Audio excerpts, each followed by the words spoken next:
Hello everyone. Welcome to the episode 4 of Drishti series. And today we have Dr. Jyotsna ma'am. Hello ma'am. Hello. So we are thrilled to have Dr. Jyotsna with us in the Drishti series. Dr. Jyotsna brings a wealth of experience from both industry and academia, holding a dual degree, an MS and PhD from IIT Madras. Her work spans in experimental marketing, destination branding, and the evolution of field of spiritual consumption. From her early career as a system analyst in HCL Technologies to her role in consumer service and storing branding at Vodafone, and later academic contribution at IIM Visakhapatnam. And to be honest, I am the student of her and studying at IIM Visakhapatnam. Dr. Jyotsna has continuously pushed the boundaries of marketing research. She has been recognized with prestigious awards, including the Best Marketing Thesis Award from IIT Madras and a research grant from the North American Society for Marketing Education. Dr. Jyotsna, welcome and thank you for joining us. Thank you so much. Thank you, Vijay. Thank you. Thanks. Ma'am, when I was going through the field of your research and all that, I was very fascinated with the term the spiritual and all that and Okay. PhD thesis and all. So could you please briefly let us through your career journey and all and what the thesis was about and all? Okay. Speaking of, let's say, my research journey, actually, when I started with my research, spiritualism was kind of a spirituality, anything related to spiritual things was not actually my focus. So my area of research or my area of interest what was into branding, and especially me and my guide, we thought of doing something in destination branding. So we started with that. We explored lots of topic, and we thought there are some potential topic which is having particularly their impact in Indian context actually. So one of those areas was rural tourism. So we have done a major work on rural tourism. The second one was the pilgrimage and religious tourism. So when I was kind of exploring through the factors that is influencing religious tourism and pilgrimage, so there are lots of factors. So let's say we are going or we are planning for a pilgrimage, there is a journey aspect that is associated with it, and there is an experience, particularly if you are at a particular destination, there is an experience aspect also that is associated with it. So we are much interested to explore those experiential or what is happening exactly in the destination. So there are some external factors as well as an internal factor. So when we explore the internal factors, especially what is happening within the pilgrim, or let's say if he is coming as a pilgrim or a tourist maybe, so what is going on his or her mind, any kind of a transformation that is going on. So spiritual or spirituality was one aspect. So when we are even talking about, let's say, religious tourism and spiritual tourism, usually people use these terms interchangeably, Yes. which is not correct. Spiritualism means in the simple sense, it is not like easy to say what it is. There is no exact definition for what is spirituality. But in my understanding, it is like you're exploring more than yourself, right? So you have yourself, your existence here, but you are exploring something greater than you. And you are feeling a kind of interconnectedness with the whole universe. You feel like your mind, your body, everything is in unity. So the moment we are thinking or saying about spirituality, it is not like it is restricted to, let's say, religious tourism alone. Let's say you are walking and doing a nature walk, for example. At one point, you walk and you reach one point, and let's say this is a viewpoint. So at the end of the viewpoint, you feel the vastness of the nature, and you feel like I feel something great. The nature is bigger than myself. I'm a very small, tiny spot in this world, right? So spiritual aspect is everywhere. It is up to us whether we are able to reach that aspect. So spirituality, actually, this happens as a part of my research.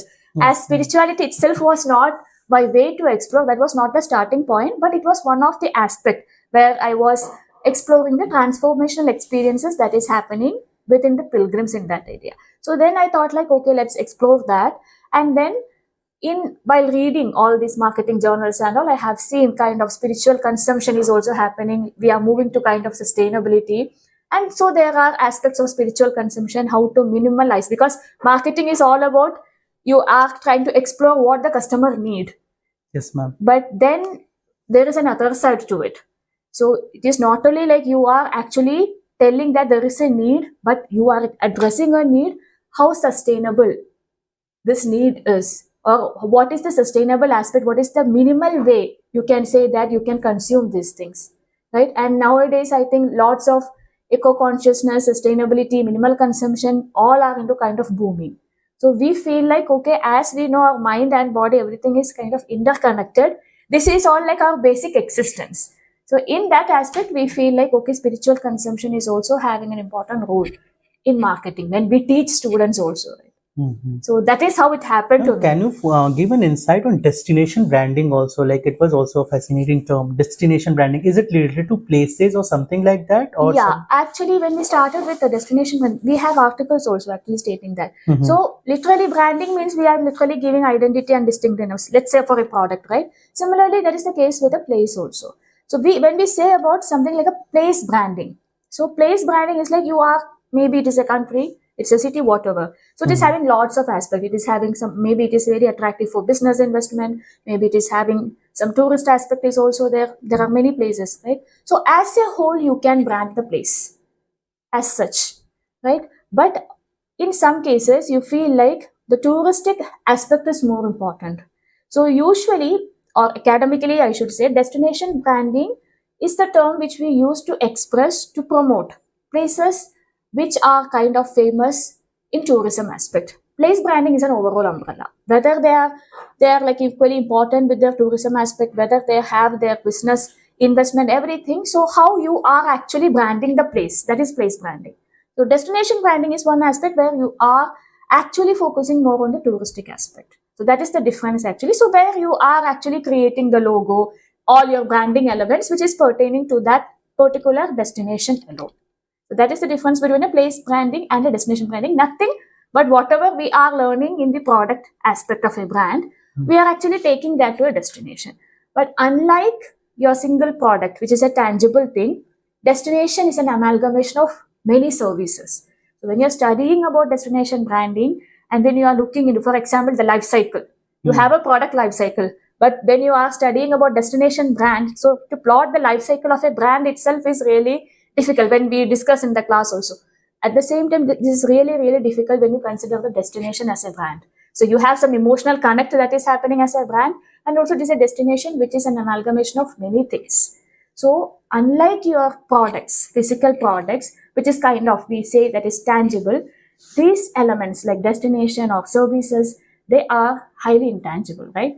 And when you have to say, like, you cannot blindly, or let's say copycat whatever you are applying in your tangible products to these elements. So that is why we say that all your 4Ps, let's say, is very complicated or very much different when you are applying to the destination brand as well. Your pricing, that is also complicated because it is an amalgamation of many aspects, no? So you have to take all the pricing, Yes, how ma'am. this is happening, right? And promotional activities that is happening. However, you are promoting a product that is entirely different from how you are promoting a place. So you have some place aspects that is related to a destination also, right? And also the channels which is promoting it. So in that sense, all the 4Ps, everything which is pertaining to marketing to your tangible product is entirely different. Or I would say it is a bit complicated when compared to studying about your destination brand.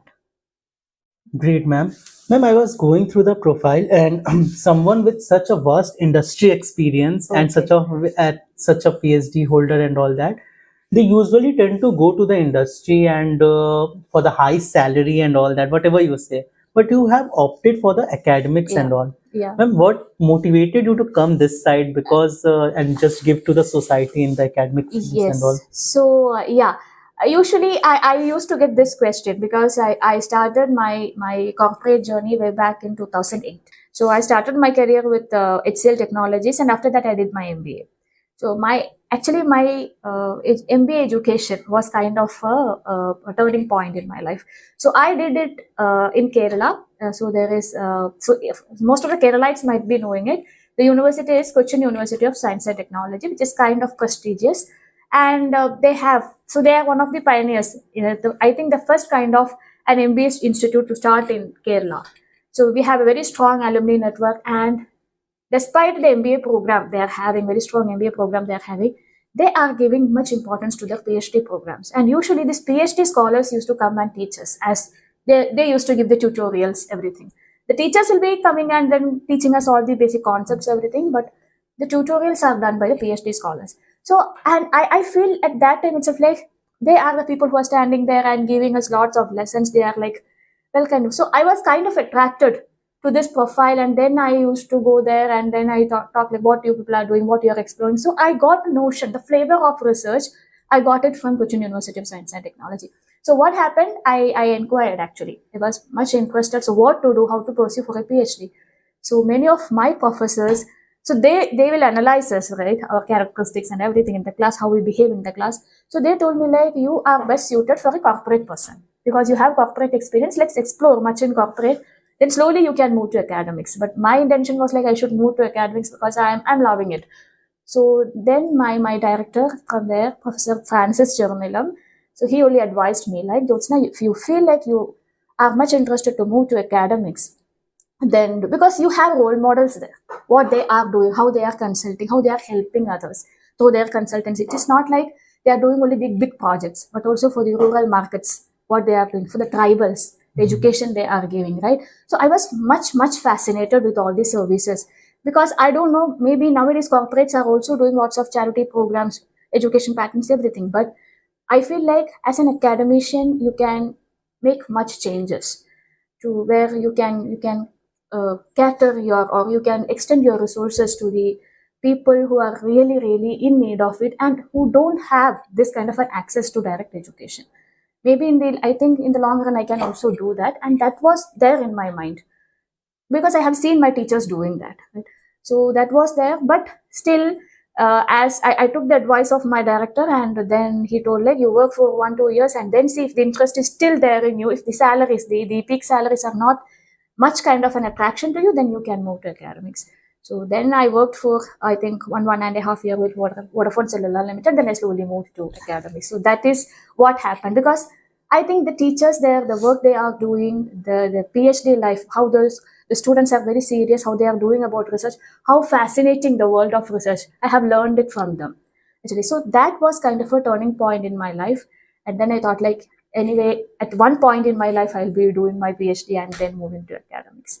So that was the kind It's of inspiration. great, ma'am, actually. And the government is also focusing on the quality teachers to be Yeah. like retained in India only, and they should come to the academia and all that. Exactly. And when we were having brand management in the classes and all that, I do feel like teachers should be like retained in India and all that. Exactly. Ma'am, could you please a little bit elaborate? Like you are teaching us brand management and Yeah. different brand aspects and all that. Everyone like everyone knows that branding and all that is important for a company or something like that. Branding is required and all that. But what is the essence of it? How much is branding is required for any company, and what is the present scope for the MBA graduates like us to go in this particular field? And the second thing is related to this aspect is like most of the company do not come for the branding, taking you as a branding as a Yes. like this one training or something like that. Yes. They take for marketing and all, then they just elevate you.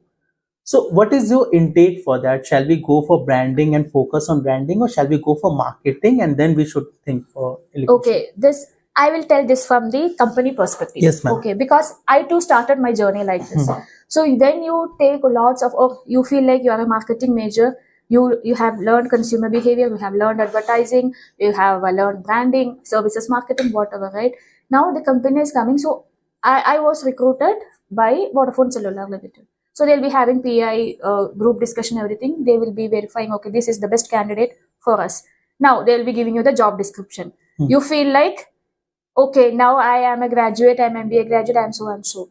Now you are now taken as a management trainee. That is the first step. So I was kind of like, why this management trainee is all about? So they told me, no, after probation, you'll be getting a designation. And I was put into Pakka sales. So we have boys, girls, everyone in that.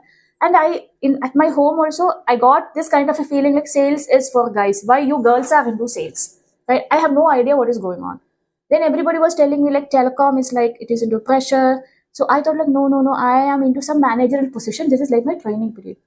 Now I started interacting with my seniors also there. Then they told like, this is what is going to happen. Mostly ladies will be putting into store. There also sales is the main thing. Now we had a mentor there. That is what. So there are many people who came to my life and then they changed my perspective. I was so lucky in that aspect. So I had a mentor there.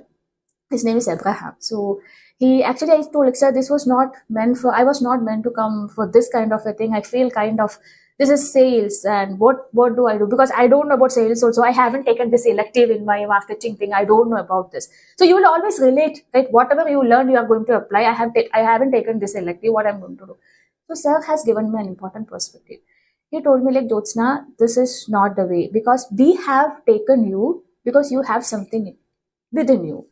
See, always in an organization, people, when from company side, when they come for the recruitment, they will see whether this person is having the potential for an organic growth. So, organic growth, that is a very important term. You are starting from the very scratch. You are coming to know about the very zero of the company. What is the basic product of this company? So when you are talking about telecom, it is like how, so even your small kirana shops are like your business hubs. You should be going there. You should see how much of the stock is available in each kirana store. So that was my first assignment. I have to, I have to travel in all that. So I was posted in Cochin territory. I have to travel in all territories. So each day one territory. I have to travel. I have to see all the kirana stores, like how much of the Vodafone prepaid SIMs are there, sales is happening there. I have to interact. Which SIM is actually going on? Is it Idea or is it Vodafone? Why Idea is getting this sale? What are the packages that is there? Which package is having this much of sales? So everything is, you are coming to know about the industry, the brand from the very starting level. Again, I was feeling like, why should I learn this? Because I was supposed to sit in an AC room, relaxingly doing some kind of a data analysis, is what my dream was actually. Some brand analysis I'll do. That is my dream was. But And that's the fascination like of most of the most of, so you people mostly will tell you are directly into some branding analysis, you will be doing some brand evaluation, and then no, that is not the exact picture. That is not the exact picture. Then he has given me one example, our VP. So our VP in sales, his name was Sandeep Abraham. He is an alumnus from IIM Ahmedabad. And he started his journey with Horlicks, actually. So what he was doing, he was doing the same job. So you have to take this Horlicks bottles along with you. So he's having a motorcycle way back, I think in late 1980s maybe. So he's having this motorcycle. He'll be taking all the Horlicks bottles along with him. He will be visiting all the Kirana store and he will be checking what is the stock. So SKU, the stock keeping units are there. So if there is not there, you will be replacing with the extra bottle. So always, I think the students, because this is kind of a myth even I had. The moment you start your career, especially in marketing, you feel like you're going directly into some kind of a brand manager, a marketing manager, sales manager. No, this manager position, most of the companies, they'll provide you, but they should see the worth within you. Maybe you can climb the ladder. Some people, they'll climb the ladder within 1 year. Some people, that is basically depends upon your potential. I agree. But don't worry that, oh, don't expect. That is my very, from my heart, I am saying, don't expect like you are directly going to be there in the AC room checking for brand analysis or brand valuation. No. Mostly this will be the case. And don't get disheartened by that. This is like for a year or two. And you can show your potential because you will be having, definitely you will be having your own targets. You'll be having your KPIs to perform, right? So perform, give your, what to say, your kind of full potential to that. Think like in which way you can achieve that. Speak with people, connect with people. Marketing is one of the best area where if you are loving to connect with human beings, especially, this is the best area. Try to understand what your exact problem is. Then slowly you can climb the ladder and always aspire for some kind of an organic growth. Success is not kind of, you don't have shortcuts to success. When I say this in class, people feel like why Mav is advising us, but that is the reality. That is the reality. Companies won't directly come and recruit you directly. Okay, you are today onwards, you are a brand manager. No, that is not the thing. They also want you to grow along from the scratch. You have to understand what is exactly happening outside the AC rooms. That learning curve you are saying and focusing on that. Exactly. Maybe it will take time. Don't worry about it. Don't worry about it. And definitely you will be with your potential. If you are believing in yourself, you will be having a very, what to say, very promising career towards that, and you can definitely climb your career. But don't think that directly you are going and then you are having a shortcut towards, let's say, as a brand manager. No, that won't happen. And there only most of the employees get disheartened, like I'm not getting good input from the Yes, yes, company yes. and all That that. will be there. But this is one learning I got from my mentor actually, because we had an example in our company. Our VP in sales, who is from IIM Ahmedabad, has gone through the same learning curve. This learning He curve. started there, and then he moved to Vodafone. That's a different story. But everywhere, so you are not kind of bigger than people who are like graduates from IIM Ahmedabad, right? So we all know people who are in, let's say, the first 3 IIMs. They are kind of stars for for those people also, when they are taking, let's say, I know about marketing, so marketing area, if they are kind of majors, this is the road, this is the pathway you have to take, no doubt about it. So be ready to accept that, so that you feel like, okay, this is the case everywhere, and you will be at your own peace. Audience will pakka get benefited with this organic growth wala culture. Yeah, and because all because that. this is told to me, and I told you, no, I have kind of a person who, and Sandeep Abraham as a VP, he's the one who was taken me. He knew exactly what the company wants actually. So after, I think, Vodafone merged with Idea, then he left. I don't know what happened actually. But when they were working there, he's the one who, and he knew the worth of the people. So based on, he won't recruit kind of everyone, but if he feel like this lady or this guy is having the potential for an organic growth, he is going to stick with the company and he'll grow. So Great. that is her, and he was kind of an example, kind of a mentor for us. So that's how I know, because many students, they came to they approached me and they asked me, ma'am, do you have some contacts whether we can? So this is the same advice I used to give everyone actually, and very what to say. And this is not what to say with a sad face I'm saying, but this is the reality. We have to accept that everywhere it is the thing. Here also, now I am also, that is the thing. No, so you are coming as in the first year, you are like, you will be having that fear. Okay, what to do? Am I fit? I'm going to fit in here. After the second year, you feel like, oh, this is it. This is all about MBA, right? So same thing. Sorry. Ma'am, here comes our next question. Yeah. Like you have been teaching into the IIMs and the IIMs for a while. So there are two aspects. Like what are the currently you are thinking that there is a skill gap between the students intake or the current MBA students right now?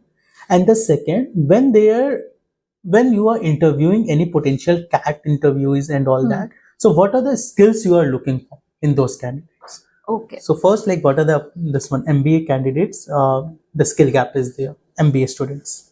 So skill gap in the sense, you are saying about what skills you are learning from your college, and then There is a gap. Like you are visualizing as a like in the branding or marketing up in 2030, this thing will happen. Acha, okay, But okay. today the students are not prepared for that, or they are not upskilling themselves for that particular situation. I should say that because no, this term rat race was there when we were also doing MBA. So that is what I felt is that personally. See, I was doing my MBA way back in 2012. Okay. So then after that, I was doing PhD. So again, while doing PhD, also we have interaction with the MBA students from IIT Madras dorms I have.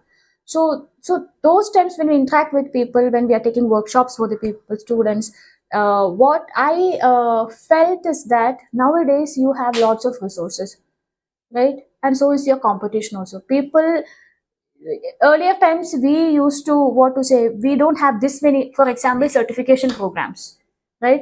So we have to upskill. How we are upskilling, we were not having clue. But nowadays I feel like this is kind of a better time, because you have access to loads of courses. For example, if you want to upskill yourself, for example, you want to upskill yourself in data analytics, you have some courses which is prescribed in your curriculum, plus you feel like you want to get something extra, right? People are going for certification courses and then they are upskilling. But the problem is that I think whatever you are learning, because there was a purpose by MBA as such is designed. Okay, so I remember. So I told, I was doing my MBA in CUSAT. Why CUSAT has come up with an MBA program is that it was an industrial belt all around the campus. So there are lots of people. So there is many PSUs were there in that belt. Actually, HMT was there, fertilizers and chemicals, Travancore, they were there. So lots of, I think Hindalco was there. Lots of companies, and there middle managers, they need a management orientation. Who is going to give this management orientation? And that is how they thought of like a evening class kind of a thing. They started like that. So what is our lesson here? Because MBA program, the very crux of MBA program is to have basically enhancing your skill set. Enhancing your skill set is the main thing. And I feel like that should happen in the classroom. It is not like you are taking some assignments and then you are going back, then you are doing with your. No, that is not the thing. Especially when I feel like in marketing or let's say in your OBHR classes, learning should happen within the class. Whatever you are learning, interact. Be active in the class. And then nowadays, what I feel is like students feel like everything is available in internet. Exactly, ma'am. Right? Everything like is whatever is available. there, I will get the concise way in the internet. And also faculties, we want students to come up with good kind of things. Otherwise, there is a question for us also, why the students are not performing. So we thought, okay, every day after the classes, we are also giving you the PPT. Everything is readily available. Right? So people, I feel like they are not realizing the importance of classroom learning. Maybe they feel like teachers are also, I'm not blaming the students alone. Maybe the teachers at the same time, there should be also some kind of an enhancement programs with the teachers also. What are the new learning tools? So this kind of an interaction should happen. What do students, what they want with the teachers? Do they need kind of more interaction or kind of interactive tools? What are the interactive tools they are preferring? So are the teachers ready to get along or ready to get updated with that? Right? So this kind of a gap is actually there. What is the student actually is in need of, and are the teachers are going to provide this, or what are the skill set the new teachers are also, because this is a challenge for us. So earlier I remember when there was a workshop for all the teachers. So one of the faculty was saying this ChatGPT is going to be a very big threat. So the person who was taking the class, he was telling us like this was the thought some 25 years back when computer was there. Right? Now how did we, so we use computer as a tool. Similarly, the technology will develop, it will get more and more robust. We feel like, okay, now the role of teachers are going to be get replaced. No, teachers are beyond that. Human elements are beyond that. Human brain is beyond that. Take these as tools to enhance your skills.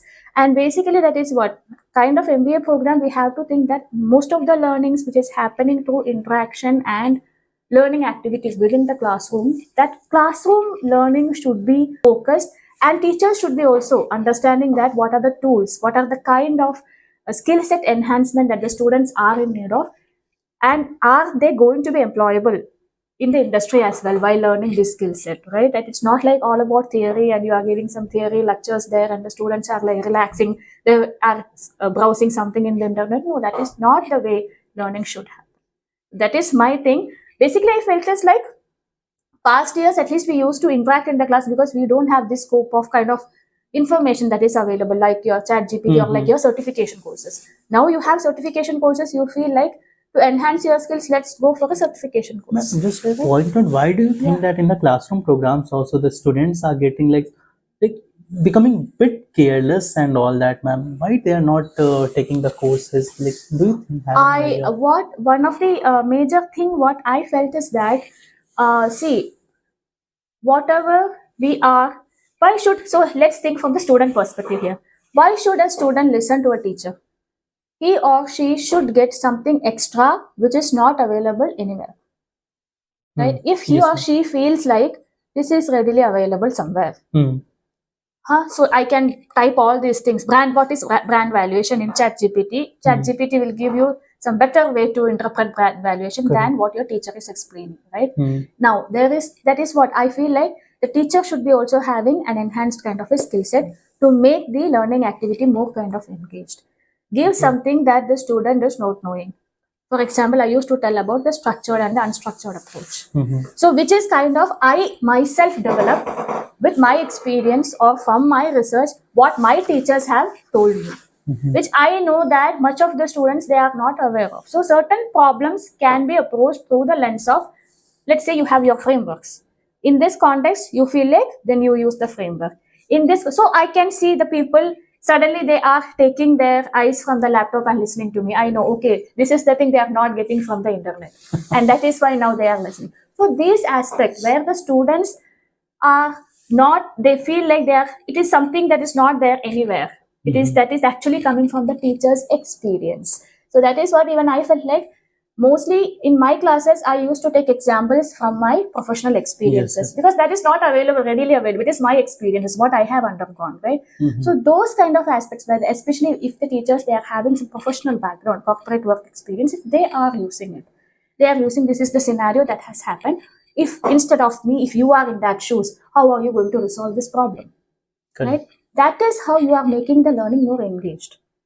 Give some scenarios to the student. So these are the things you can get it anywhere from ChatGPT. But at this scenario, what is your decision? So majorly, like interesting case studies. I think if you have an in-class case study discussion, can be one of the tools. It's kind of a traditional tool also, which is kind of largely used from the previous times, but more than that, like your professional experience or some kind of, let's say, if the teachers are expert or implementing some kind of a gamification tools, where you feel like this is kind of more interacting, some in-class quiz. So one concept is taught, and then you are putting some kind of a quiz after. There's kind of gamification programs. Then I think the classroom learning, the students are also learning that, and the teachers are also kind of, everything is kind of automated. You feel this is kind of engaged, and you are enhancing both sides. It's mutual learning from both sides. So always I feel like, especially in MBA education, this kind of a mutual learning should be happening, which is largely, I try to implement that, but sometimes I feel like, okay, part of this is so I never used to implement gamification elements as such, but I think I used to give my own experiences in scenarios. I think that is the thing which is working out. And company's example also, man, we used to give, and that is also interesting. Yes. So that is, I think that is my points. I have my own strengths. So this is what I feel like my own corporate experience, if I'm sharing with the students, and this is helpful to you also while you are also in the industry, right? So people, different faculties will be having their own skill set, and I think they should be also kind of getting enhanced with the new learning tools. So that is how it is. Now the most important question for the CAT 2024 aspirant, that what are the skill set we are looking for in the, for including you in the IIMs, or what the IIMs are looking for? And can you give some insights? I cannot give you direct questions what I am asking, okay? But see, basically what we are seeing is that, let's say, so what are the skills you are expected in a student who is coming for an MBA, for a management education, basically, right? So whether he or she is having that kind of a, what to say, it is not readily they are having the skill. For example, let's say we are giving them one question. We are not expecting you to give the ready-made answer. You can think. We are just checking whether you are open, you are ready to think, or you are getting pressurized, or like, okay, at this moment with pressure, I am not able to think. Whether we are able to think and then come up with the answer. So we will be giving clues also. What about this? What about this? So even if you feel like this is kind of pressurized, but if we are giving the clue, are you able to think and then connect the dots and then coming up with an answer? Some situation kind of thing. So that is kind of expected. Because you will be doing business analysis only, right? So here we are doing that.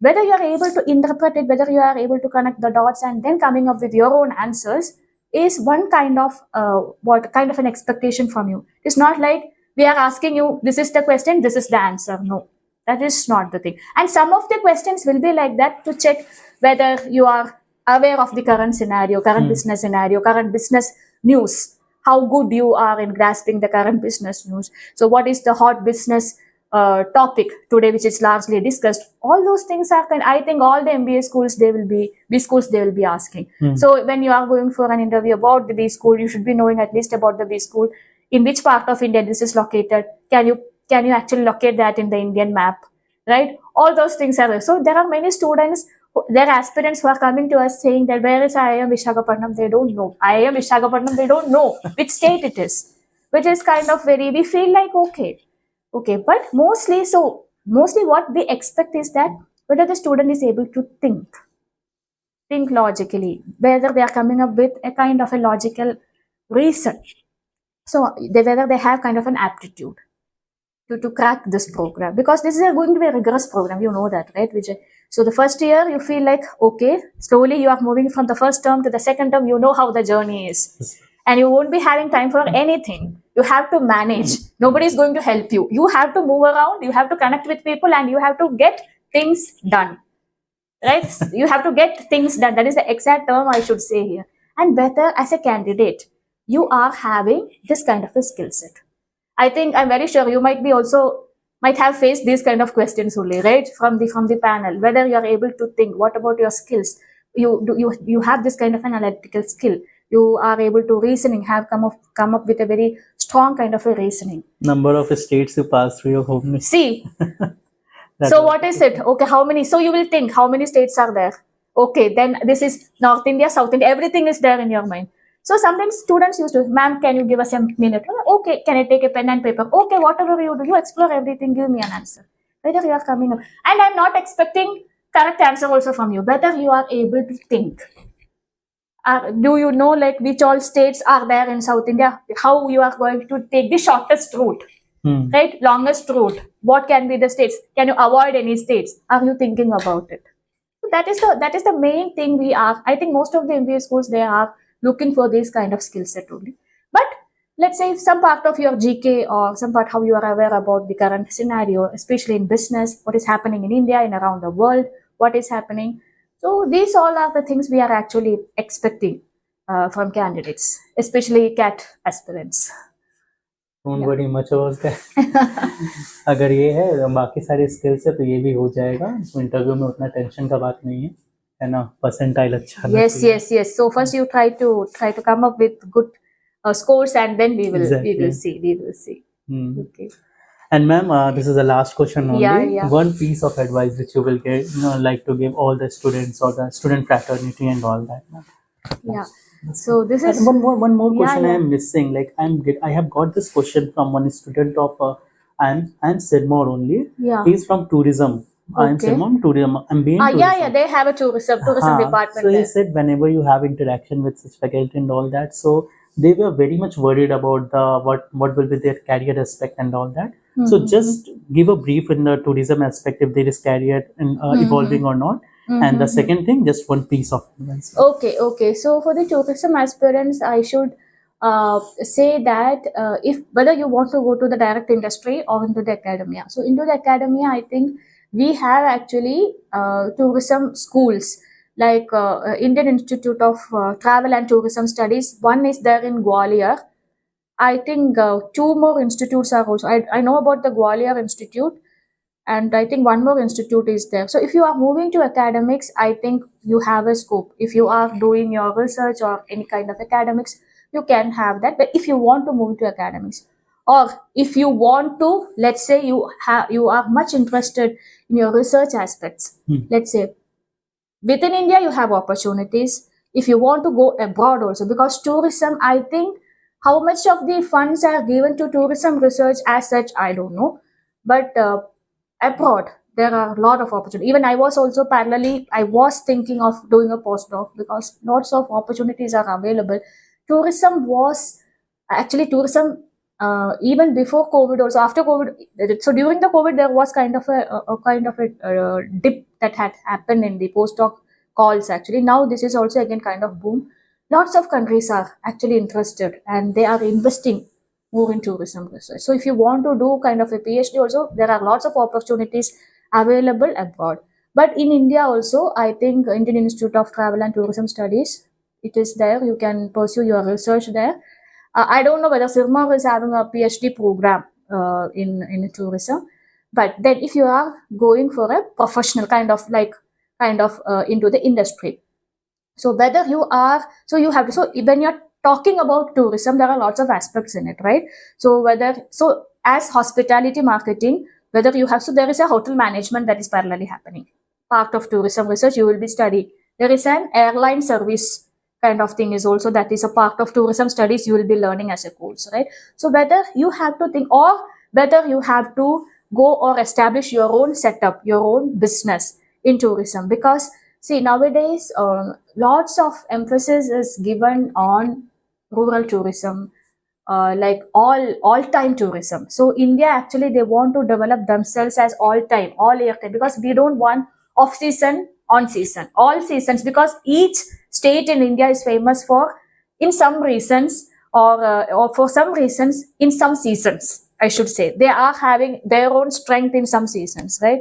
So India, actually, they are trying to come up with all season kind of tourism, and they need actually kind of entrepreneurs also for this, for catering this, to say what to say, infrastructure and all. So if you are kind of interested to come up with that kind of an entrepreneur thing is there, you are welcome. And I think you can even approach people, agencies, whether the loan is available, financial help, what is there, and all you can see actually. Then talking about the importance of ecotourism. Similarly, I think ecotourism, the government is actually giving funding. Spiritual tourism, they are coming up with new routes in spiritual tourism. So all this actually, I think they need the human resources. So it is not like the potential is not there, or the resources are actually, I think the resources are actually scarce. So I think the professionals, you are having much opportunities, because India as a country, we have much investment, because this is kind of, we are actually receiving much of the FDI also. Tourism is contributing to that, right? So tourism is always seen as a very kind of contributing area in India, and we have a lot of opportunities, let's say in industry as well as in academia. Academia, I don't think there are much kind of, let's say, kind of premier institutes that is there. Sirmar is actually a good attempt, and also we have this Indian Institute of Travel and Tourism Studies. Kerala, we have a part of that. Actually, it is known as KITS, Kerala Institute of Travel and Tourism Studies. So I don't know about other states, but Kerala, it is there. So each states, they also want to promote their own, because Kerala is actually famous for lots of tourism sports. And then these kind of institutes are actually promoting research, and also kind of whatever career aspect you have, you can connect with the people there. Lots of the people who are graduating from these institutes, they are working in very kind of all what to say. So some of my friends whom I know, who have graduated from KITS or from the Indian Institute of Travel and Tourism Studies. And basically myself, though I am telling that I am an MBA graduate, my specialization was in travel and tourism. So I know much of my friends also, they are now working as the service managers in most of the famous hotel chains also all over India. Some of them are settled abroad as well. So career opportunities are there, especially it is not like tourism is not with career opportunities. No, it is one of the area which is not much explored in India, actually. So if And you after are into it, it's good. 2014, it's getting explored and all Yes, definitely. circuit definitely, tourism destination and all that. Definitely. Yes. So, so lastly, one piece of Maybe advice. yes, ma'am. So, okay. So my advice is that it is not advice, what I have seen. Okay. So whenever you are actually working, not only like in your career, maybe as a human being, what I felt is like we all are in a rat race. Though, let's say I am into, let's say I am your professor or you are the students, everywhere in all the professions, we can see this kind of a competition, right? And we all are part of this rat race also. We cannot avoid that. So it is up to you whether you are a part of this rat race or you can get away from that. You can establish your own life. It is up to you. But whatever be the case, what I have seen is that kind of a lack of empathy. So that is one thing, because when you say that empathy is it cannot be taught. So you are putting, so in services marketing, we used to say what is empathy? It is you yourself putting into the shoes of the customer, right? Which you have to, that should come from within you, which cannot be taught, kind of. And I think Tata, I used to tell this in the classes examples also, like Tata used to train their staff like that, how to develop empathy. But empathy is actually, it should be kind of within you, and you should feel, you should connect with the customer as such. So to everyone, it is not only with the customer, in all your profession, try to empathize what the other person is doing. So why I'm telling this is again from my example, from my own experience. So I was working as a store manager. There was a person who was continuously coming to me, and then he was creating lots of ruckus in the store. So I thought, like, what is the issue? And this issue was genuine. He is a manager. He's having a postpaid CUG connection with some 10 people who is working. So they are kind of an ice cream plant in Kerala. And this ice cream plant, they are not having Vodafone network. Why should they continue with the connection? Nobody is addressing his issue. And he was demanding like he should meet the store manager. I was the store manager. I was trying to keep him calm, but he was losing his patience. He was blabbering like anything. And then everyone, so I was like kind of start of my career, right? So everyone was like, they feel like, okay, ma'am is very young, she doesn't know how to handle the situation. And he was like, I'm going to drop the connection and all. He was like, was just dashing from the stool. So what I thought is like, this person is having a problem, a real problem, right? So I started empathizing. The next day I visited his plant. That was kind of a surprise for him. And literally, there was no, even in my phone, there was no Vodafone network. From there, I actually came back to the store. I actually contacted the head office. With him, I made him also talk with them. The next day, the people from the head office, they came there, they checked the network availability.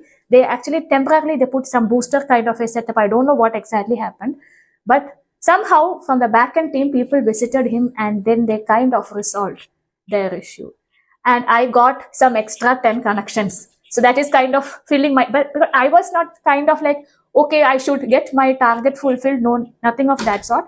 But I thought like, this person is having a problem. What can be the exact problem? So this lesson I got from my father. My father used to say that, so you have helpers who are there and you are kind of a manager there. You want the things to be done from them also. Try to empathize what they are also going through. That will do good for you. And I see this kind of an element is largely missing, especially with the student community. How many of you you used to, let's say you know something, how many of you used to share whatever you know with others, right? You feel like, why should I share with him or her? This is my competitive advantage. So that is the thing which I feel like this is actually missing with the student community. And you are studying everything, you are coming up with good placements, but keep this aspect also in your mind. So that is my simple suggestion, not advice, I should say, simple suggestion to you. Yes, Yeah, ma'am. Vijay. So in this overall discussion, we have gone through the career journey to the what is destination, destination PhD and all that spiritual, what is there. After that, we have gone through the what the MBA candidate still should process. And after that, we have gone through what is the learning curve, what is the organic growth, and finally the piece of advice from ma'am, and which is very important for any candidate or any individual, that is empathy. So in this series, so that's from our side, and it has been a great moment, ma'am, that you have It's joined great from my side also, because when Vijay was approaching me, I don't know like how this is going to happen. I was also busy, Vijay was also busy. So thank you. I also take this as a great opportunity. Maybe I don't know how many of the student community is going to benefit, but if you are going to get it benefited in some way or other, I am blessed. Mhm. Okay. Thank you, ma'am. Thank you, Vijay. Thank you so much.